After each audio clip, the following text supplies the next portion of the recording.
Welcome to the Church.digital podcast. Through this podcast, we'll talk about the technological innovations within the church. But more than tech for tech itself, we'll address deeper questions. Is disciple making possible digitally? How should we approach the digital mission field? Can a biblically grounded church operate in digital space? Oh, and where does the metaverse and artificial intelligence fit into all of this? Whether you're a big or small church, the Church.digital's goal is to help churches like yours learn to be a multiplying church, digitally and physically. And now here's your host, Jeff Reed. Connect streaming software to go live. Viewers be able to stream excellent connection. So people should be seeing me on YouTube. And Jason Morris is walking in the building. Let me let him in. Hey. Hey. How you doing? Yeah, By the way, I went ahead and pressed the button. We're broadcasting live right now. Just so you know. No pressure. We didn't actually, I sent Jason a text earlier today. I was like, hey, I think this is what I want to talk about. Do you agree with this? And he added a couple things. So we did not really debrief on this as much as it was, hey, we're just going to jump in and hit the ground running. So what you drinking? Yerba mate. This is a Catuaba blend. I forget the brand, but it has Catuaba in it. I don't know what that means in English. It's like one of the herb things. I mean, I hear you talk, and it literally feels like it's a different language, which I love and respect. Like you are always drinking those, man. Every time I see you, how many of those do you drink a day? Well, it is just one cup of tea that gets, I keep throwing water on it. So it's like if you could have like one or two tea bags and then just drink that all day. That's kind of what it's like.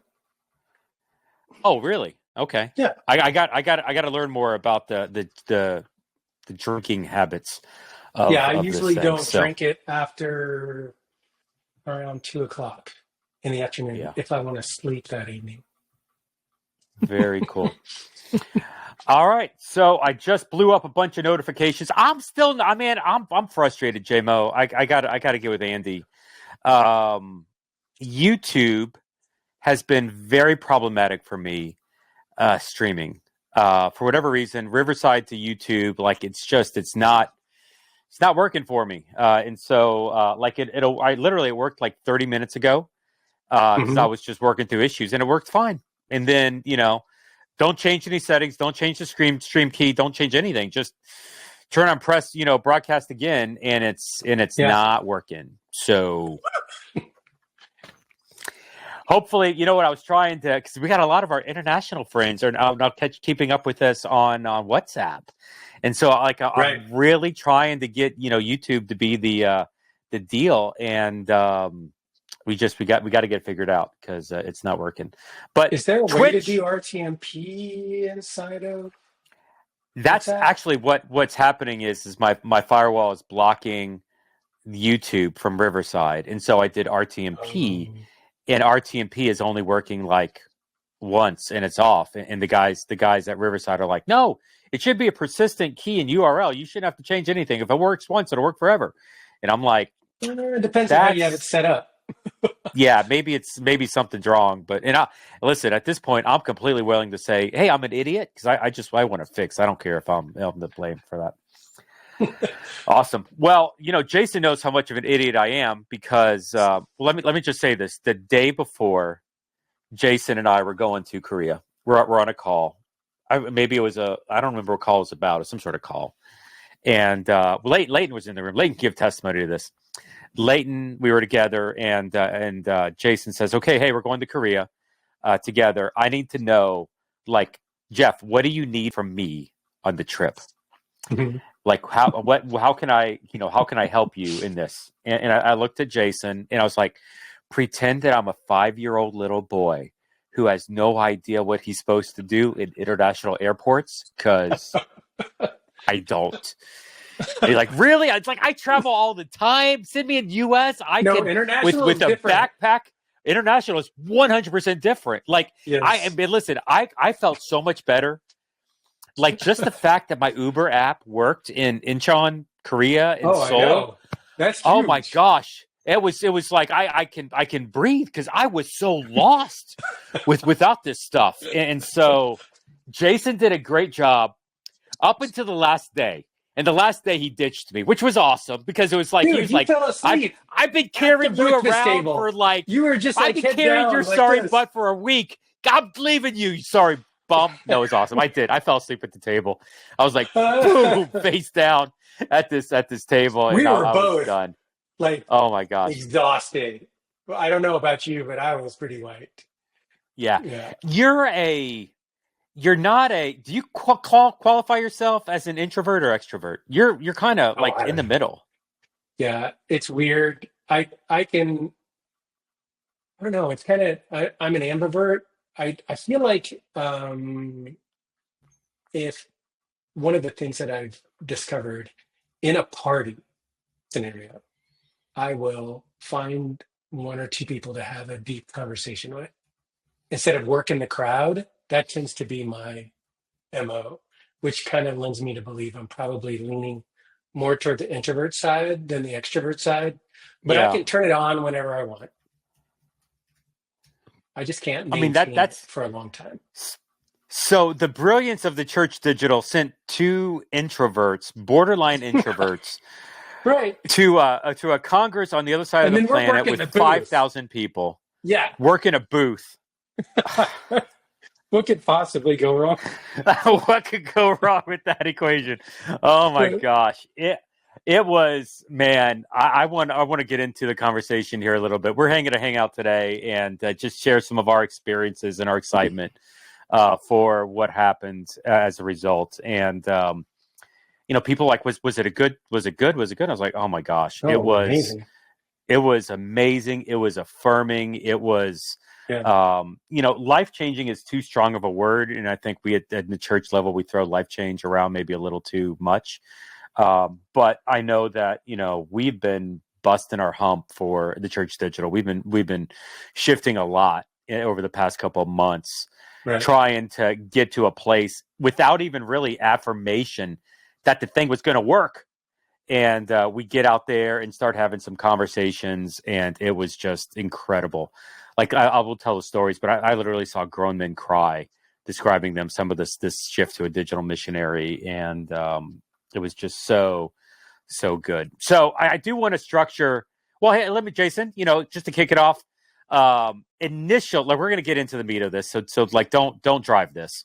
Okay. But give me initial reaction, initial take, something other than, oh my gosh, it's going to be so great to collaborate together, because you've used that twice in different shorts with me. So you got to come up with something better than collaboration. What's your like initial thought on Lausanne?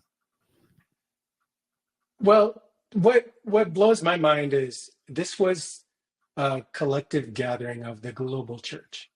Most of the time and it was all of the delegates were by invitation only.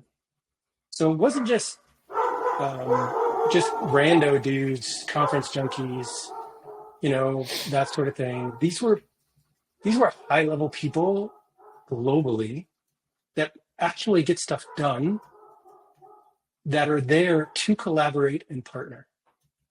That was the goal. And it wasn't just a bunch of, people like us, Yeah. old white guys. It was the global church everywhere, and intentionally so. I don't know if you had a chance to like work on the gap tables and that sort of thing, but at every table I sat at, there was a representation of every continent. And that's really different. Most of us are used to going to a conference, hearing some great talks, and being surrounded by people that are kind of like us, wherever that may be. In this particular case, it was intentionally diverse. And that actually created a few issues here and there, right? So if you can imagine topics of discussion being the persecuted church, for example, and you have Palestinians and Jews in the same room around the same table talking about topics like that? What could possibly go wrong? You Yeah. know, there were a few sparks here and there around different topics that are healthy, healthy conflict around people that genuinely and deeply love Jesus, figuring out how to work together in spite of different perspectives. And the same would be true of talking around the topics of violence. And you have Russians and Ukrainians in the Yeah. same room. What could possibly go wrong? Right? Yeah. So it's stuff like that where it's like, okay, the conversations we're having are at a completely different level and are primed and designed for reconciliation and cooperation at a level that I don't know that I've experienced before. So, talking about difficult things, and there was even one moment where at one of my tables, I was, sitting down and they were talking about the persecuted church. And I didn't realize how that would even trigger some of the things that I had experienced on the mission field. And it was a lot. And I lost it. And I was Yep. just breaking down, bawling, snot running down my nose. I was just, praying for the persecuted church, knowing that for the first time, I saw this even-handed approach around, yes, we always hear about, the blood and the martyrs, the seed of church, and all these good things that come out of it. That is true. While at the same time, validating the pain and the suffering that our brothers and sisters go through at the same time, right? Yeah. And that particular tension, I've never been in an environment that would allow for both, because usually it's one or the other, right? But allowing for both to coexist, for Jesus to be present in the middle of pain on topics like that was just, that was life-changing for me, because I've gone through stuff.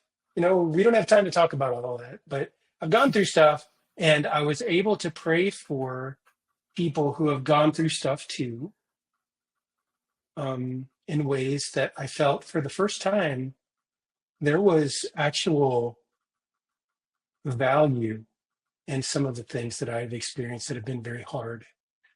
For the first time, I was able to pray for people with a level of empathy that we all needed, and to suffer with the global church and to sit with Jesus and do that together, man, that was like, to get an opportunity to do that was nuts. And then being able to layer on top of that the opportunities that the Church.digital provides for the persecuted church in persecuted areas, and to meet with other partners who you're never going to be able to Google search and find because they're hiding.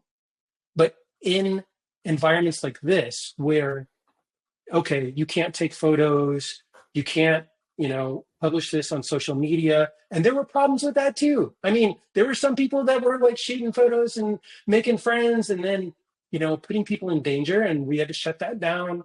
And to be able to be in the room to talk with the actual people who were getting things done. Yeah. We've never had a chance to do that. Yeah. And then to offer tools that would help them and have them be boots on the ground to help us connect and collaborate. Dude, when do you get a chance to do that? I mean, come on. It was amazing. Incredible. Yeah. By the way, I asked him for a simple overview, and 10 minutes later, he's done. Like, that is such a Jason Morris moment right there. So good. I was like, let's go for something light. Let's talk about kimchi. No, man, straight in. We're talking persecuted church, man. Right. Oh, man, so good. But that's really, like, we can tease this thing, but that's the heart of what we dealt with. I had a grandpa come up. Somebody brought him over to my booth. I didn't see who the person was that brought him, but I just saw a hand motion to me. I was talking with somebody else, and dude's in he's a grandpa in a closed country. He's just an older gentleman. When I say grandpa, like his 80s, and he's like, can I take a moment to talk with you about what the future of our church needs to look like in our country, because we're trying to figure out how to prepare best for that. And I was like, I will give you the rest of the conference, if for no other reason than to have this conversation with you. Like, I will do nothing other than answer that question for you. It's unbelievable.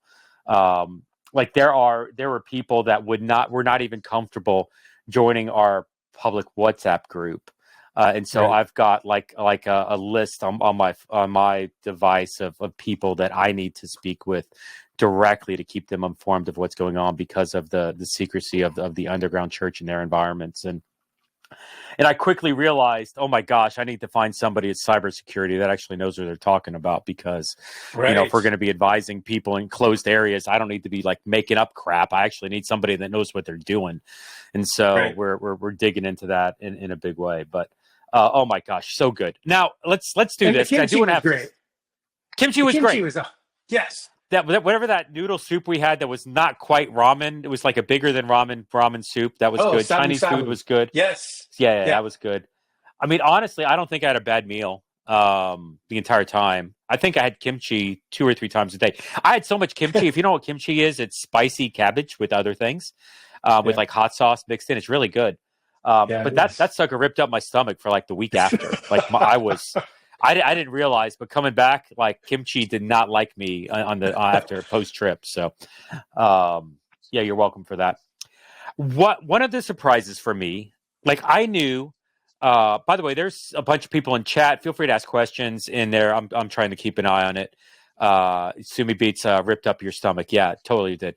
But let's do this. Lausanne, digital culture. Like Michael O stands on stage, night 1, day 2. Yeah, dude. We need to be successful. Lausanne needs to be successful in 3 Ds for the next 15 years, for us to be successful for the next Congress. And it was really interesting. Discipleship, disciple making, multiplication, generational. That's what he meant by disciple making, and digital.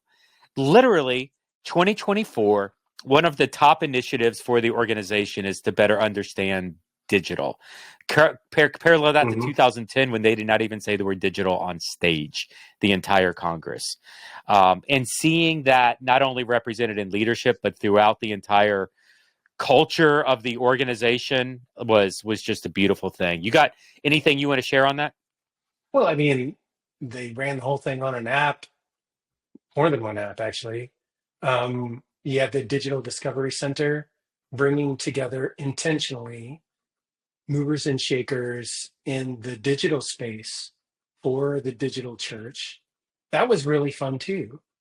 So whether that be Indigenous or Global Switchboard or Faith AI, The Chosen, there's all of these different players that were coming together so that we could help each other, all bringing to bear at the table. Okay, here's our superpower that we have.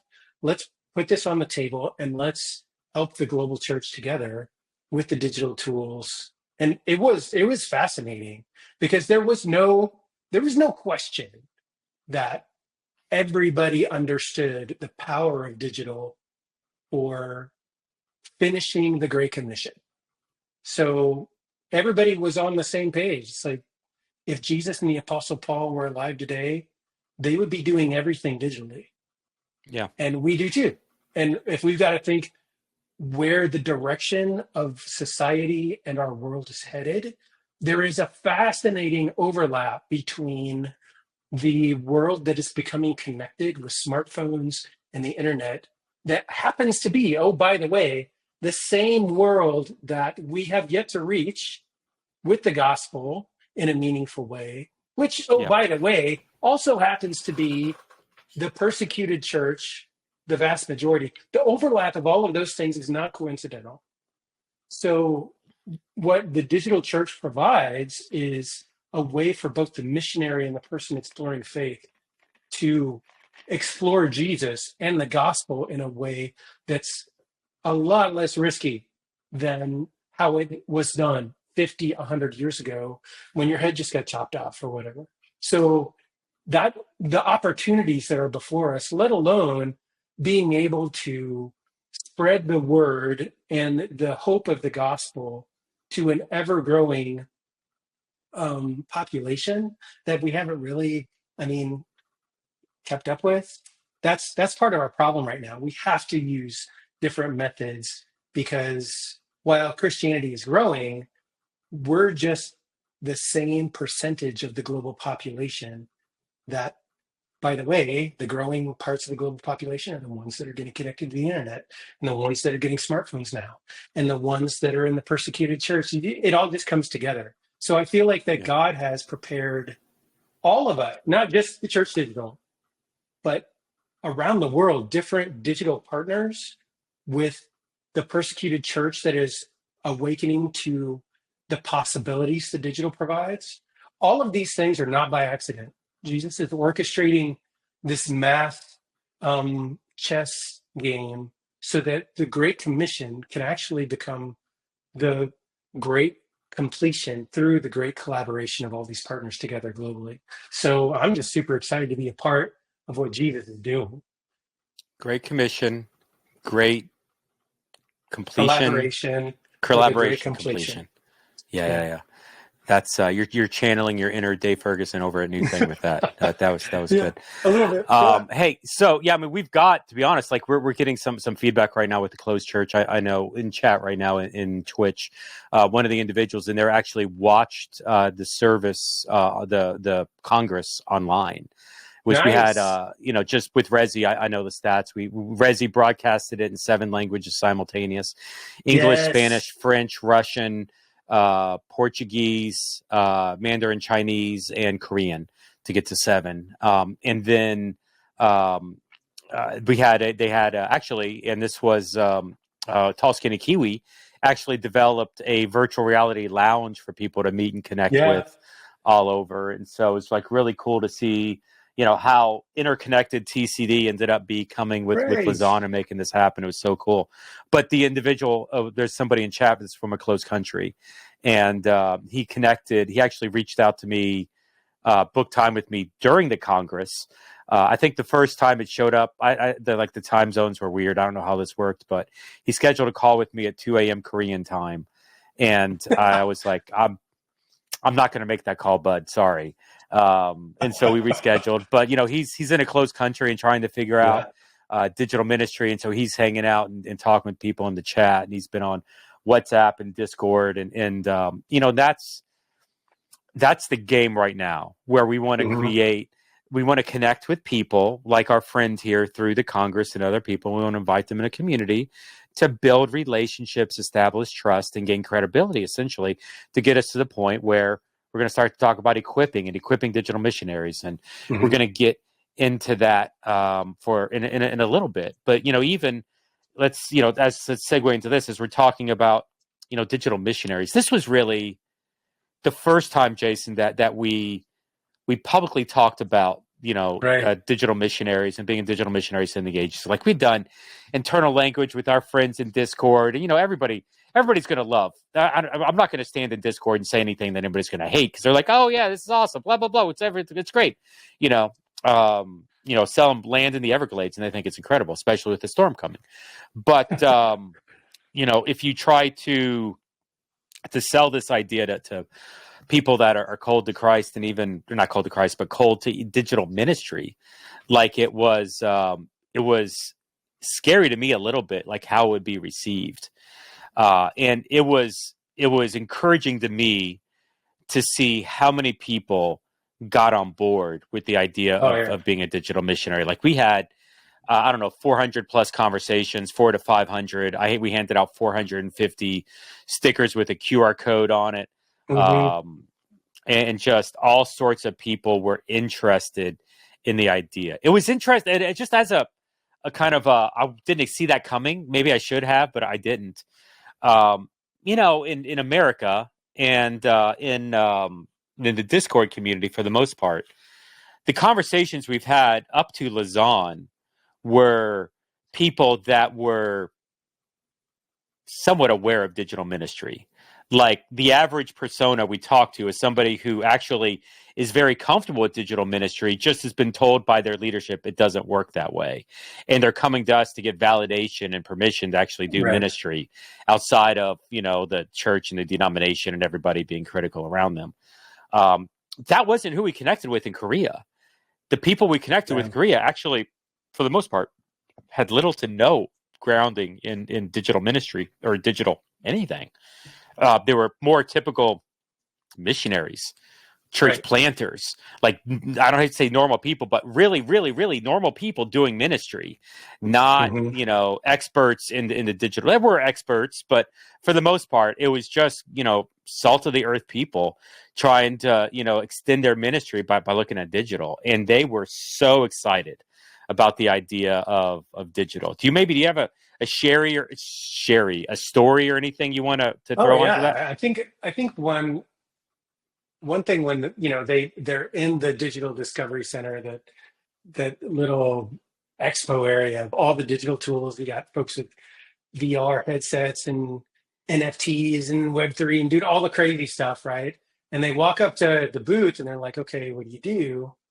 And I would tell them we're a digital mission sending agency. And they'd be like, what? So sometimes they would say, what is that? Because they're like digital missionary. That was a little bit of cognitive dissonance for them. Not that they were close to it, they just didn't know. And then the other ones were like, oh, tell me more about that. I got both responses, but neither were antagonistic. They just either didn't know or they did and wanted more. And the follow-up to that was always, yes, we send digital missionaries, making digital disciples, gathering in digital first churches that send digital missionaries to do the same. That's pretty much it. And that little simple explanation for a lot of people, especially those who are missionally minded, it just crystallized for them and it made sense. And for those who needed further explanation, they're like, well, what is a digital missionary? And I'm like, well, you know what a missionary is? Yes. It's a person who tells people about Jesus using digital tools. That's it. And once they realized how simple it was, then they're like, wait, I use WhatsApp to do that already. And I'm like, well, you're probably a digital missionary. You don't even realize it. Now, the question is, are you leveraging it to its maximum potential or not? Then now we can have a conversation. We can help you. We have a bunch of resources, ideas, a community that can share best practices, all those sorts of things. And then they would just light up and they're like, oh, I got to be a part of this. And that's basically how the conversations went. It was really open because you're talking with people who just want to tell others about Jesus, period. It's kind of, when you're talking about just Great Commission work, where Jesus is saying, make disciples of all nations. How do you do that if you don't use digital? That's going to be a lot of work if you don't use digital. So it's a lot harder without utilizing right, digital technology. It's a lot more exactly. expensive. Right. And You're if you killing take yourself. the Great Yeah. Commission That's funny. seriously, you got to really think that through. Now, it's not to say that, the theologians and the pastor types, they have a very necessary and vital part in this work that Jesus has given us. But the people that we were talking to at the Lausanne Congress, the Congress is like Lausanne Congress for world evangelism, right? So it had a different spin to it. So when you're talking about world evangelism, it's just a different emphasis. Once you go out and share the gospel, somebody has to go behind that guy and actually start planting churches. It's like the difference between Paul and Barnabas. You've got the guy who's on the edge, always wanting to do the new thing, and then you got the guy that's behind, who's a little bit more relational, who wants to build up and edify the body of Christ now that it's established. You need both, right? But if you're talking to the Barnabas guy about digital ministry, then he's going to have all kinds of red flags all over the place. If you're talking to the Paul guy, he's like, let's just get the job done. And worry about all the rest is later, right? Let's just get the job done. And so it was really refreshing to talk to people who are just telling others about Jesus and trying to find the best tools to make that happen. Yeah, so good. I know one of the conversations I had, this guy walks up to the booth. So many good. Like I said, 400 some conversations. I'll preface it by saying I had 2 that went negative. One Okay. guy's like, what's a digital missionary? And I handed him the sticker and kind of answered him, and he cut me off about halfway through my little elevator pitch. And he's like, hey, I appreciate what you're doing. I'm not interested, and walked away. And actually, I was Okay. completely fine with that. There was one guy who, I'm not going to say who he worked for, but he worked for a Christian book publishing company. And I think when he heard digital and church in the same sentence, he's like, yeah, I'm done. And wanted to pick a fight. And that was like, yeah, I had like 4 people waiting to talk to me. And Jason was nowhere to be found. And I kept trying to like diffuse this guy and move on. Jason was talking with partners and doing things like connecting with, and not at the booth. And but it was I was like by myself at the booth, and I was trying to move on because I had a line, and this guy just wanted to kept picking fights, and it was a frustrating experience. But that was minimal. But I had this one guy that came up to me, and he looks down at our banner. We had our logo on like a table, and it said theChurch.digital. And the guy says to me, he's like, okay, you've got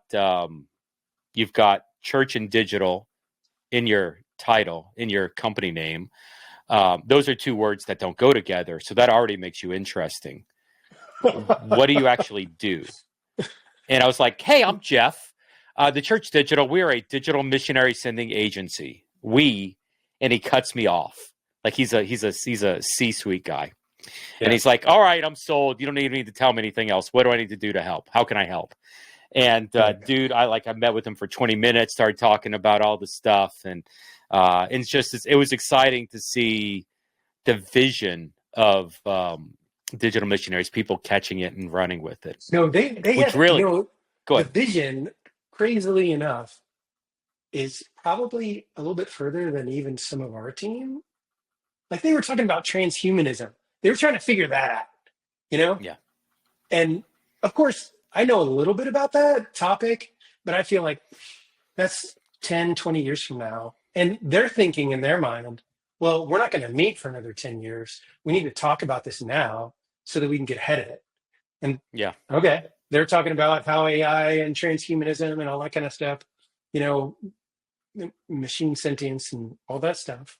And to me, I feel like, well, let's just tell people about Jesus. But I mean, that there was a forward thinking and a breadth to the topics at hand on the digital side. I was in a whole session that we spent days with representatives from every continent around my table talking about how our forms, not functions, but how our forms of church need to change in the digital age. That was a fun conversation. And then we had others that were in other breakouts that were spending days talking about, okay, how does discipleship work in the digital age? Yeah. And so I'm really curious to hear what Simon is, what his discoveries were. There was some really great conversations and relationships around action that is, and this is another thing about this particular conference, is that it wasn't just a data dump and a rah inspiration pep rally. It was, no, we're going to sit down and covenant to partner together for the next 10 years to actually get something done together as the global church, which is very different. Because when you're just pontificating, that's one thing. But when you're sitting down and saying, no, we're going to work together. I've got stuff where I'm interacting with folks this morning on actual work that is being done between like Alpha and the Middle East and digital and all these other things. And as well as a whole other group of guys that are going to experiment with different liturgies with a digital layer on top of the Yeah. hybrid kind of stuff, and report back to the team what they find. I mean, that's not a normal conference. This is their work groups. Yeah. This is the global church working together. And yeah, I'm super excited to see what's going to come out. Yeah. I'm really curious. It was funny. They tried to pull me into the transhumanism conversation a little bit too, and I was like, Right. yeah, I'm not ready to do that. Like, I'm not discrediting you. You're too I think old. it's awesome. I wanted to be in the room to listen. Like, it was funny Right. when somebody told me they were in the transhumanism group. I was like, did they take it serious or was it a joke? Like, No, it was if they're serious. serious, good for them. And that's what I heard. It was really serious. But it's funny. So I was like, I'm going to go to the digital discipleship one. And that's the one Simon did go to that, right? Is that what you say? Yeah, that's what I thought. Mhm. And so it's like, that's the one I wanted to go to. And at the last minute, somebody from another organization came up and was like, hey, everybody tells me you guys are really good at community, right? And I was like, I mean, yeah, it's what we do. The with the Church community is good Digital. at community. Huh? Yeah. We're a community community. And so he's like, well, I'm leading one over here on community, digital community, and so I don't care what you're going to. You're coming to mine. This guy literally stole me to go to his breakout, like in a completely different building on the 46th floor. I'm like hobbling around with a cane back and forth How did that go, to by get the to way? this I never breakout. did get a chance to figure out what happened with all of that. With the digital community or with the cane? Yeah. The digital community one? Yeah. So there were like 4 groups in there, and there were 2 of them. Basically, when we talk about these breakouts, it's not your typical breakout. This is like it's called GAP, GAP, where it's basically like there's 25 major issues, and it's our job as a Congress to address the 25 issues. And one of the transhumanism was one of the gaps. Digital community was one of the gaps. And so there were 4 groups in the room that were meeting to try to figure out how to solve this digital community gap. Now, of the 4 subgroups within the room on digital community, 2 of them were like, we're going to try better to do this, and we're going to do this, and at my church, we're going to do this. And it wasn't Big C Church as much as them as an individual. Not discrediting that, but it wasn't, I don't feel like it was the focus. There were 2 groups. There was the group that I ended up being at, and then the guy that stole me, his kind of subgroup, were like the 2 really Big C Church level things. And so I put together, I say this, not me, but within the group that I was working with, there was a talking about continents. It was North America, it was Europe, it was Asia, and it was Oceania. So there were 4 people, probably 5 nationalities, 5 or 6 nationalities speaking into this thing, man. It was unbelievable. We're all on WhatsApp, like, no way to get us all together on a Zoom call because it's just time zones are so crazy as we're spread out all over. But we designed a research project that I'm now working with Lausanne to try to figure out funding. Honestly, and I'm not saying this officially, like one of the options on the table is taking it to Barna and letting Barna run with the project. And so like that's on the table. Like I'm looking at this thing and saying this research project is going to be my next book. I don't know if it's my next one, but I'm going to write a book on this, like the depth of digital community towards discipleship and how to manage that. We're wanting to test the effectiveness of evangelism, of discipleship, of building trust, mental health implications, best practices, a lot kind of the superficial light words, but some of like the easy lessons to come from that. Now, what the other group within digital community wants to do is they want those best practices to dig into now a much larger theological and academic conversation. How do we address this at the Big C Church level? Like my project's more of the prerequisite. that gives people, ammunition to fire in the larger conversations. And that's where it's like digital community is how we open up into the conversation. And then we're going to get into anthropomorphism, which is going to get us into blah, blah, blah. And that's going to get us into training. Right. And so like they're figuring out how to they're playing chess and we're like playing checkers on this, much smaller thing in digital community. And so they told me that's what they were doing. I was like, I am not jumping into a conversation with academics on transhumanism. You all are crazy if you think that's going to be helpful. And they were like, no. You just do digital community. You give us the stuff that you're talking about, and we'll do the rest. And I'm like, I can do that. And so we're, I'm literally bringing on a project manager now for that, and trying to figure out funding and all sorts of fun stuff that you get to when you're doing research projects like this. So. I went into Lausanne thinking,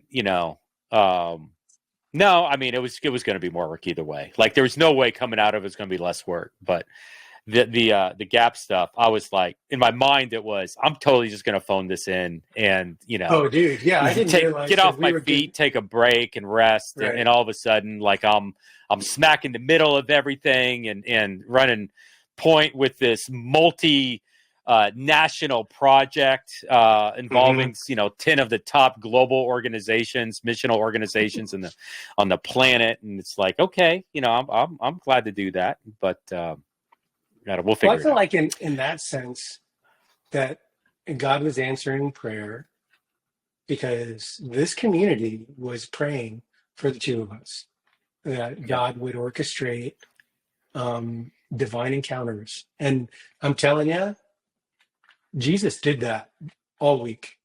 Yeah. Because there were a constellation of conversations that I could not have orchestrated that have been brought together to help the global church in meaningful ways from all around the world. And I'm super excited about what that will mean for outposts in the Middle East and how that affects, the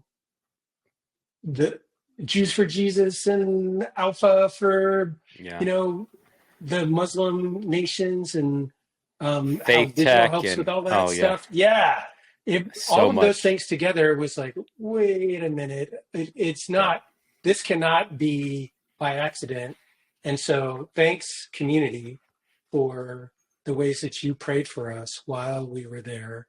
Because Jesus was just like, you need to talk to this person, and this person's going to sit down at your table. Like there were random people that weren't even scheduled for the table that I was sitting at that were just like, hey, I'm just going to pull in here because no one's at my table. And the, coordinator for Alpha, partnerships. Just happened to be there. Yeah. Okay. I've been trying to get in touch with you for months, bro. Nice. It's so funny. The probably the most ironic conversation I had. It was the random people at a breakfast table, or for me it was the bus rides back and forth. And one morning I sat down next to this guy, and his name was Jeffrey. And we kind of, it's an older gentleman. I mean, I'm old, but he's older than me. And he was a white guy, but he talked in an accent. He was basically from Canada. And I asked him, we joked about each other's names on our lanyards, Jeff and Jeffrey. And I was like, well, what do you do? And he's like, well, my job's the simplest on the planet to describe. I forget what he said, but he's like the president of a university in Canada, Bible school in Canada. And I laughed, and I was like, well, mine's not easy to describe. I'm founder of a digital missionary sending organization. And he's like, what the garbage is that? Like his look on his face was shocking. And literally I had like a 25-minute bus ride sitting next to this guy where basically I'm like, hey, why doesn't your school teach digital ministry? And what do we need to do to actually make that happen? Do you not actually think it's a valid ministry method, or is there other, nefarious forces that are keeping it from happening? Like, what is the issue that with digital ministry not being addressed in the average seminary and Bible college in Northern America? And it's just a very kind of frank conversation. And it was really informative into some of the roadblocks and issues centered around Christian academics. And that's why I'm so glad, kind of after the fact, a couple of days later, these guys tell me, yeah, this is the plan of attack, that, and you're the kind of the prerequisite for us to go attack over there. So, keep going. It's kind of fun to see how we're going to be part of the solution in addressing Yes. digital ministry and digital discipleship and Oh ultimately yeah. digital community in some of these circles. So good. Do we want to talk about EDM? We can mix EDM here in a little bit. Let's talk about outposts. So, we had conversations, like I said, with 400 to 500 digital people, missionaries, potential digital planters and digital missionaries. But there were a handful that kind of rose to the top quickly. Maybe their vision or their experience or their understanding of multiplication kind of showed above the rest. The team that they had kind of backing them in that. Interestingly, I met a guy who I did not realize, but a guy that's running a digital only church in Argentina. And it's using, I forget the name of the community, but it's something. It's like one of these cartoony, like Community Town or something like that, with the cartoony where you drag the icon around to the different people. And like that's what he uses for a digital church. And I was like, I've never heard anybody actually using that for a church. How many people? It's like, oh, we got like 600 people every week. Holy crap. And I was like, well, is that just all watching services? Like, no. That's small groups and community and engaging and discipleship. Right. And, so I was talking to him in South America. One or two conversations opened up in the Middle East. The Philippine, not the Philippine, but the Pacific Islands over there. Oceania opened up through a friend of a friend. Where else are we talking to? A lot of Africa, a lot of India. Yeah. Probably the number one nationality we talked to was India. Africa, like the continent. I know Africa is a continent. Don't judge. But Africa was probably number two, and maybe a mix of Pacific and Pacific Islands was probably number three. With Middle East kind of mixed in as well. But there were a lot of outpost leaders, that rose up. It was so funny. And you could always tell the multipliers in the room, because they would ask a question like, how do I train others? Whether they're thinking, how do I train the people at my church? How do I train the people on my team? And it's, we're trained to trainers. We want you to go through our process, and then you have the freedom to contextualize it however you want. We believe in the train the trainer approach. We want to train you. I don't know anything about India. There's 1,100 languages, and that's dialects, and I don't know any of them. And so this is not the face of a man that's going to tell you how to do your ministry in India. You are. But how can I equip you, and how can I help you, resource you to do this? And connect you with other people in the community that are from there too. So we have outpost leaders that, they're in India, so it's closer. And I feel like whatever we can do at this stage to, get a little bit closer culturally to where people are feeling called and need resourcing, we can kind of do that right now. Yeah. We've got folks in Africa. We've got folks in India. We didn't have until recently anyone in the Middle East. Well, we've got contacts, but not an outpost leader. And then in Latin America, we've got some potential for stuff. And so the conversations we had and the connections, I feel like are only going to grow in time as we, work this community thing, this global community that we have out together. I feel like we're just air traffic controller right now. Yeah. And It's all by the there. way, the pivot at the last second to launch the WhatsApp community was, I mean, I'm not saying I'm that so glad we did that. Simon and Anesh are like the Yeah, voice of God speaking, but oh my gosh, of the 400 yeah. to 500 conversations we had, I only had 2 people acknowledge that they actually knew what Discord was. Everybody else was WhatsApp, WhatsApp, WhatsApp, WhatsApp, WhatsApp. And Mhm. so that was so good that we went that direction. Thank you guys for pushing that. And I know we've got close to 100, if not 100. I think I saw a number of 100 on a dashboard somewhere. So, man, without not even a month old, with 100 people in there, and as more and more people process through the Congress, Right. and I'm excited to see that grow. I'm not officially saying this. You know, Jason, JMO, and I were talking about this several times in Korea. WhatsApp will be the future main community of the Church Digital. Like, this thing will only scale globally. I don't mean only, but it is going to scale globally. And the scalability of WhatsApp into those platforms, into those people groups, into those communities, into those areas, Mhm. it will be the main one. Now, we've got a lot invested into Discord and love Discord. And we're gonna see both of them, you know, operate simultaneously. We're not going to shut one down until, you know, one of them goes Mighty Networks route and just. But I'm confident that's not going to be a problem. Well, it kind of reminds me But of the church in Jerusalem and the church in Antioch. So there was a shift in which the center of gravity moved to the church in Antioch from the church in Jerusalem. And it feels like Discord is awesome. Don't get me wrong.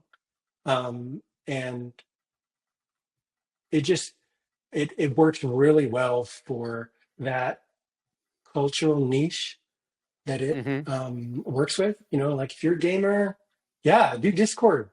If you're not a gamer and you live in India, Discord is another world, right? Yeah, But for whatever reason, everybody understands WhatsApp, and it just feels like that the center of gravity is pulling yeah. that direction. We're not there yet because you know once it tips over, like we have to get like what probably 500-600 ish into WhatsApp before it will that center of Yeah, gravity will I like mean, flip I over. don't even know when the center of gravity will shift. It's Yeah, it hasn't interesting. I don't know yet. why this is relevant, but there's a movie on Netflix currently, or a TV show called Three Sun Problem, I think, where I don't Or want the to get three body into it, problem. but Yeah, yeah, yeah, 3 body problem. Yeah, yeah, yeah. And so yeah. when you get to the point where there's so many, you know, circles of gravity that it complicates, and Yeah, there's a level of yeah, decentralization into that maybe we can operate to free it. And but you know I have a right, sticky on my don't create anything until you really need it. Brian Johnson from right. Casey Underground. He said that Yes, in a meeting. And anytime yes, somebody says something, I write it on a sticky and put it on my monitor. I was like, I got to remember that because right. that's something That's I got to good. remember. And so that's not the problem for today.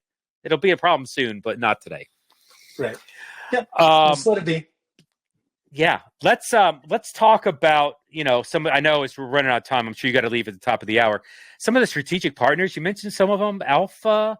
We talked about Hmm. Fake Tech a little bit. We talked about you know, some others, but kind of like, you know, and that was JMO's thing. Like, I spent the time at the booth, and there would be, you know, times that he would just, which was fine. As I told him, like, let's do that. He would disappear, walk around, have conversations with the partners, see what's going on, because he's thinking, how do I equip digital missionaries Right. better? How do we create Yes. resources and partnerships? So, what can you do to talk a little bit about that? Okay. So one of the things, you know, when I was like walking the Discovery Center, I was always thinking, okay, how how can we partner for the benefit of the church digital missionaries that will be, you know, training and sending out? What kind of tools could they use in their tool belt so that their ministry that God is calling them to is successful? And that was the mindset that I had. So those could be things all the way down to like, AI tools that funnel people to you, and you have gospel conversations as much as you could possibly stand. And then, you know, those types of services that are out there, there's probably about 3 or 4 of them. And then one of the other things, like, let me pull this up for a minute. Yeah, this right here. I'm going to throw this in the chat. Disciple.tools. This I thought was great.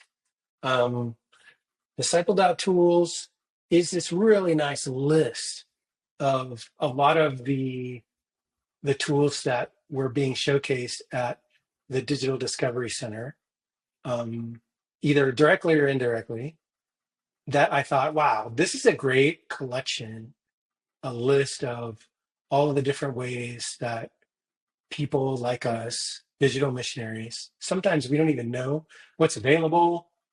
And this has a nice, somebody made this list and put it together while we were at the conference. And I thought, wow, that's genius. Because I was making one on my own, but this is way better. So I just scrapped mine and just used that one.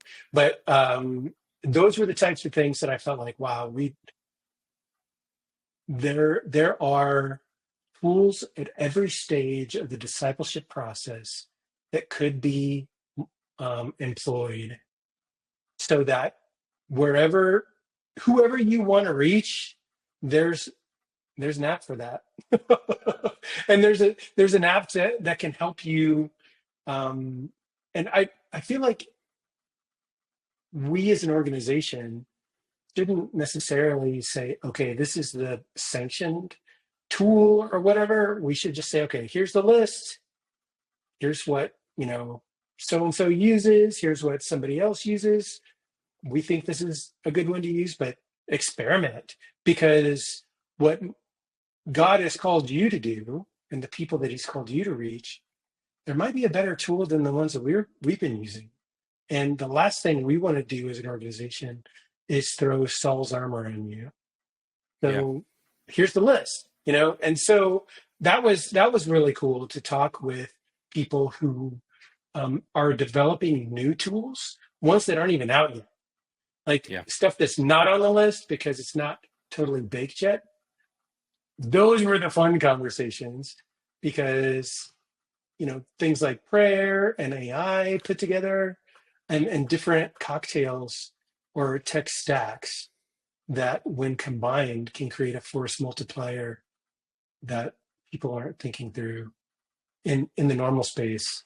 But in the digital church space, we can use it in unique ways. So the combination of a lot of these tools, to me, was kind of sparking a lot of kingdom imagination. So those are things that were, for me, super great.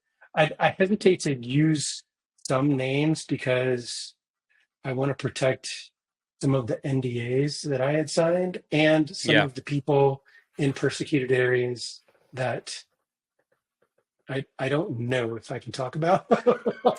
But well, it was super exciting. Some of it's to come. Like, I remember my favorite JMO conversation from the entire Congress. Jeff, you got to come see what this guy's doing. And he takes me over to this guy who's running AI. I'm not going to say the name of the company, but he's doing an AI thing.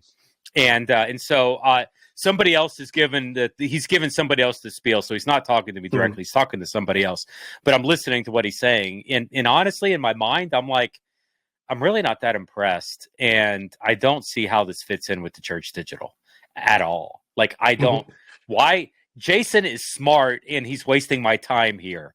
And so, so Jason, like, we step away to have a conversation at some point, and Jason's like, so isn't that awesome? And I looked at Jason and I was like, what do you see when you see this guy? And he looks at me like I'm a moron. Jason does.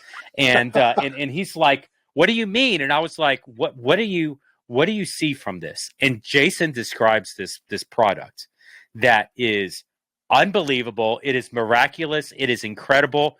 it could revolutionize digital missionary and digital church work as we know it. But it was not what this guy was talking about. It was, this guy needs to add this thing to his product, which integrates with this thing to do this. And it's like, 2 years down the road, it's going to be revolutionary, but everybody's got to work together to get to the finish line. And that's Jason Morris 101. Dude's got a freaking playbook of everybody and how everything interweaves together. And it's so much fun watching him work. And here's the other thing that was really cool about the Congress was, while everybody was kind of pitching their thing, they were pitching the mission of the global church and were willing to partner. So it's like there was no competition going on.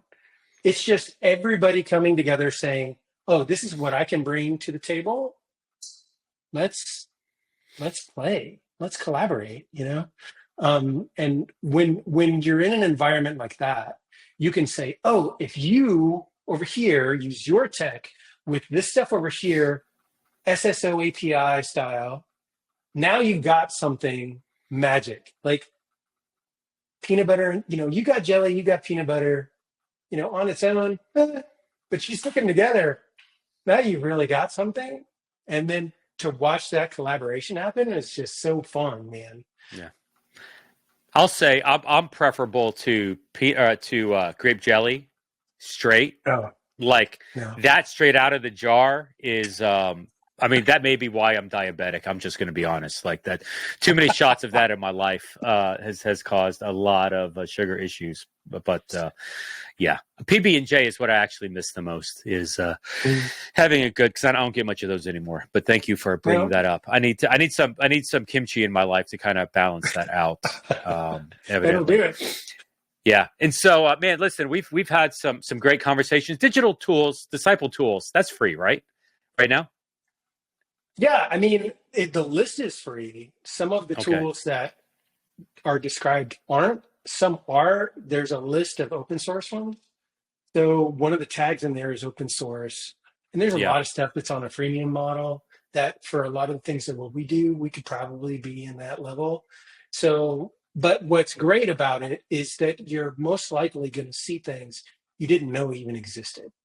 Yeah. And it could open up the imagination of, oh, I could use this tool for like the devotional stuff with my digital church and the tribe that I'm ministering to. And then we could track discipleship this way using this tool and, figure out what your cocktail is going to look like. Whether it's paid or not, it doesn't matter. And the open source stuff is a pretty nice list too. Yeah. It's been fascinating to me how even being at the Congress was a launching pad for conversations with people who were not at the Congress. Like the phone has been very busy. I say that, email, not actually talk. Who talks on the phone anymore? But it's been very busy. A lot of contacts with people who are not at the Congress. Oh, wait, I gave you the wrong link. It's Dashboard, isn't it? Not Disciple Tools. Disciple Tools is something else. No. It's Faith Tools.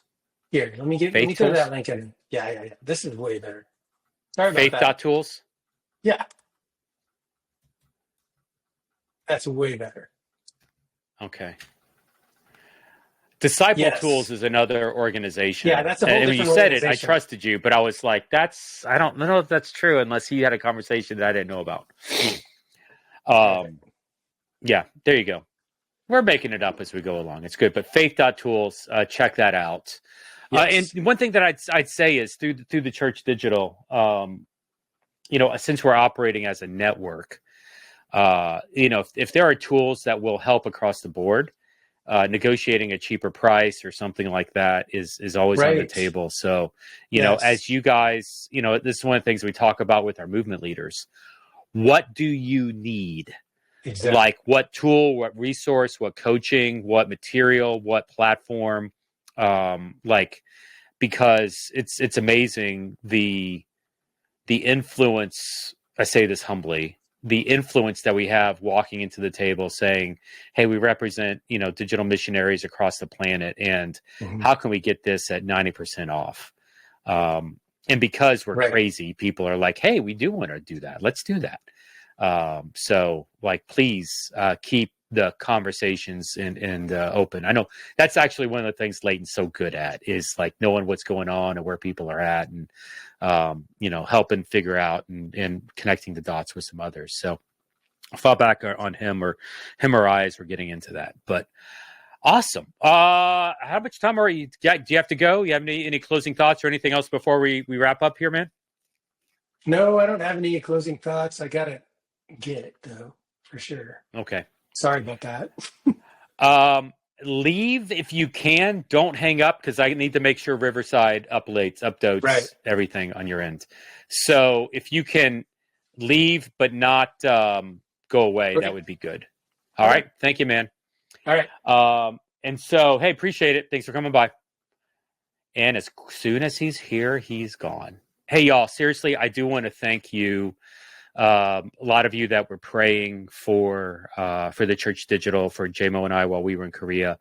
My health was a train wreck over there for a number of reasons. Just legs swelled up on the airplane, and honestly didn't unswell until 3 days after we got back. Sleeping was hard.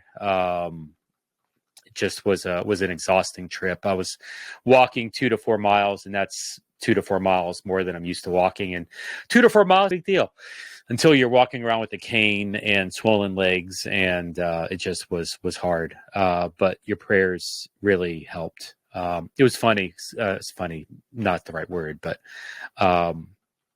Wednesday was probably the hardest day for me. I was running the booth from noon to 7:30, so like almost 8 hours straight through, on my feet the entire time, no chair, cane, and about 6:30, I was done.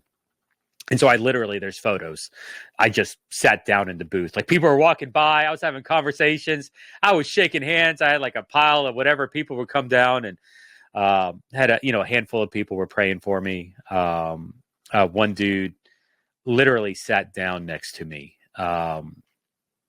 not because he was interested in what we were doing, he told me, but he just like wanted to like talk with me, because I think he felt sorry for me. But anyway, it was this really sweet relational moment in the midst of the chaos of 5,000 people in a convention center, and another 21,000 people watching online, 160, 170 countries represented in total.